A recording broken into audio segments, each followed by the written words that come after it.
J'ai trouvé mon beau-frère dans les bras d'une femme qui n'est pas ma sœur. J'ai 19 ans et je suis super enthousiaste à l'idée d'aller à une soirée privée. J'ai eu l'invitation par ma copine et on est vraiment trop excités car on sent que ça va être un grand moment. Ma mère refuse que je m'y rende malheureusement. Elle trouve que ce genre d'ambiance lui paraît louche. Donc je suis super déçue, mais n'ayant pas évoqué la date avec elle, je prétexte à aller dormir chez ma copine. Ma mère me laisse y aller. Super. Je me pars de mes plus beaux atouts et je fonce à la soirée. Et là, qui vois-je? Mon beau-frère au bras d'une femme qui n'est pas ma sœur. Il a souri, gêné. Résultat des courses, j'ai passé une soirée pourrie. Ma mère m'a passé un savon monumental et ma sœur a divorcé. Deuxième histoire. Ma fille venait d'avoir 6 mois et je soupçonnais déjà qu'il me trompait depuis sa naissance. Pire même, je me demandais si ça n'avait pas commencé pendant ma grossesse. Un jour au travail, je décide d'aller manger avec une collègue entre midi et 2. Et je croise le père de ma fille en voiture. J'ai reconnu sa plaque, la peluche accrochée au rétro et surtout, je l'ai reconnu lui. Je lui envoie alors un message pour savoir qu'est-ce qu'il fait aussi loin de la maison. Il me répond que ce n'est pas lui, que je l'étouffe, qu'il se sent étouffé et que je devrais arrêter de le suivre. Super le gars. Je retourne bosser et là j'ai eu un éclair de génie. Il a un télébadge dans sa voiture et incroyable. Je bosse au centre qui gère les télébadges du réseau d'autoroute de chez moi. J'écris son nom et là je trouve sa liste de ses passages en péage. Pas manqué, il a bien badgé au péage juste à côté de mon taf 1 heure plus tôt. Quelques minutes à peine avant que je le croise. Le soir, il va se coucher. Et j'ai fait quelque chose que je m'étais toujours refusé de faire. Fouiller dans son téléphone.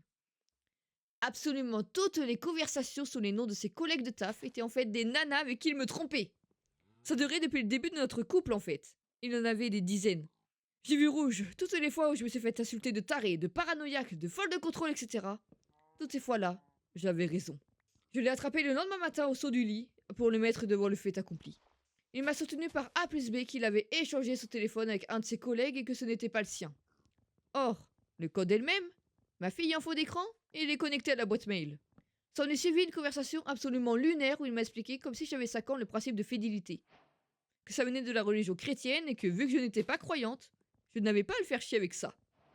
Ok, lui par contre était catholique pratiquant. Bref, je lui ai fait ses affaires pendant qu'il était au boulot et il les a toutes retrouvées sur le palier en rentrant. Il est retourné chez ses parents et résultat, il y est toujours 6 ans plus tard. De mon côté, je suis avec un homme formidable, depuis 3 ans maintenant. Et je partage la garde de ma fille avec son trou du cul de père. Pas pour longtemps cela dit, on passe devant le juge en janvier. J'ai demandé la carte exclusive et je suis en très bonne voie pour l'avoir. J'ai hâte que ma fille ait 18 ans pour ne plus jamais voir sa vieille gueule. Prochaine histoire. J'étais en couple avec un homme de 32 ans et on est restés ensemble pendant 2 ans. J'ai appris qu'il me trompait par le biais d'une de ses meufs qui était enceinte de lui. J'ai également appris qu'il en fréquentait une autre pendant 1 an et demi. De ce que j'ai compris, on n'était pas les seuls dans ce bourbier. Je me suis cru dans les feux d'amour en moins de 10 minutes. Prochaine histoire. J'ai eu des doutes sur mon copain. Il ne m'a jamais vraiment rassuré, resté agacé et voire flou lorsque je lui ai demandé s'il me trompait. Il voulait pas passer plus de temps que ça, donc j'étais toujours sur le doute. Depuis ce moment-là, je commençais à devenir malade physiquement. J'avais toujours froid, des douleurs gastriques, des tensions, etc. Et encore plus lorsque j'étais proche de son téléphone. Ça faisait des mois que je m'imposais ça et ça devenait de moins en moins soutenable.